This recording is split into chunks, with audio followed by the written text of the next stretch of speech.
Alors revenons ici spécifiquement sur les formes vectorielles que vous allez pouvoir dessiner. Dans certains cas, il serait compliqué, même avec l'outil plume, de pouvoir concevoir des formes ici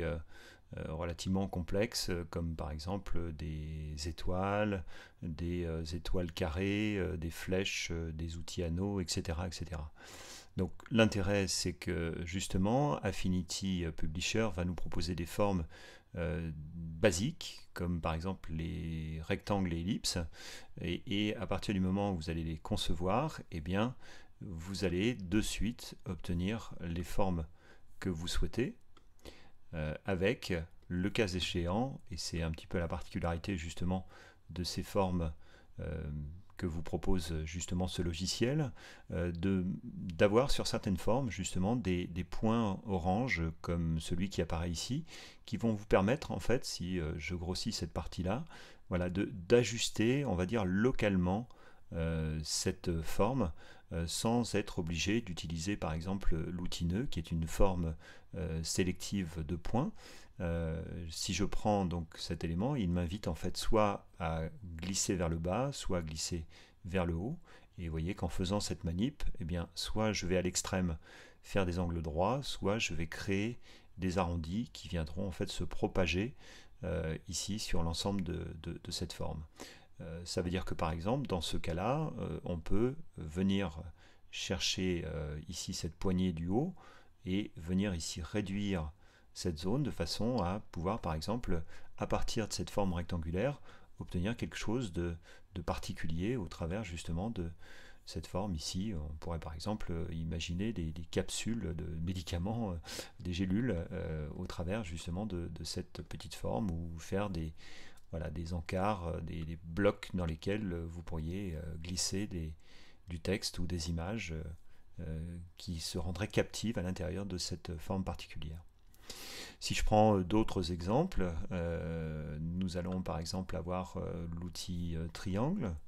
L'outil triangle ici, une fois dessiné, eh bien, va nous permettre de définir justement si nous aurons des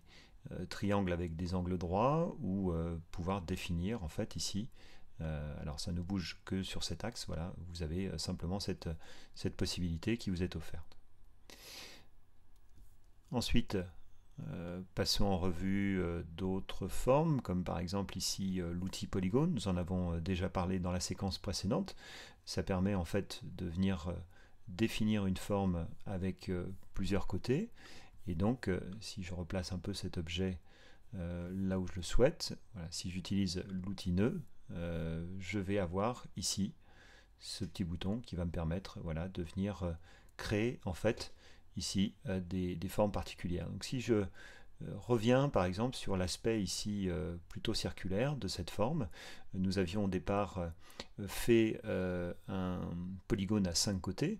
eh bien on peut imaginer également que le nombre de côtés augmente de façon conséquente et qu'on puisse justement ici grâce à cet outil, voyez, revenir sur cette forme de base et pouvoir créer en fait autant de segments que vous le souhaiterez. Donc ces segments vont vous permettre après, si jamais vous convertissez cette forme vectorielle en une forme standard, qui est appelée ici courbe à l'intérieur de Publisher, et bien cette forme courbe vous permettra justement alors de récupérer en fait chacune des extrémités de segment avec un point de référence qui sera modifiable. La contrepartie de tout cela, c'est que la conversion en courbe eh bien, va avoir pour conséquence de retirer justement ce petit bouton orange que nous avions tout à l'heure et qui nous permettait justement de faire des réglages rapidement comme on l'avait mis en évidence. Par contre, l'intérêt, c'est que toujours avec cet outil nœud qui est une sélection localisée, eh bien, on va pouvoir aller chercher un point en particulier, voyez, et le bouger de façon à pouvoir ici créer des formes vraiment personnalisées et de faire par exemple ici point par point, voilà un aménagement de ce type. Alors ça ressemble pas à grand chose, mais en tout cas ça me permet voilà, de mettre en avant en fait cet aspect ici en sachant que ces points peuvent être aussi le sommet d'une courbe et convertis justement ici avec possibilité de venir sélectionner un côté ou deux côtés de vecteur de façon à pouvoir manipuler justement cette forme qui au départ était simplement un polygone à X côtés. Autre exemple, nous avons par exemple l'outil double étoile. Alors cette double étoile va mettre en évidence deux points orange, un point pour fixer en fait la première série ici d'étoiles, et vous allez avoir ensuite une deuxième série qui va vous permettre ici de définir en fait deux éléments distincts. Donc par exemple, si je pousse à l'extrême cette forme, vous voyez que ici j'ai la possibilité de créer une forme qui n'accueillera bien entendu rien du tout, puisque vous avez une zone de contenu quasiment vide, même vide complètement,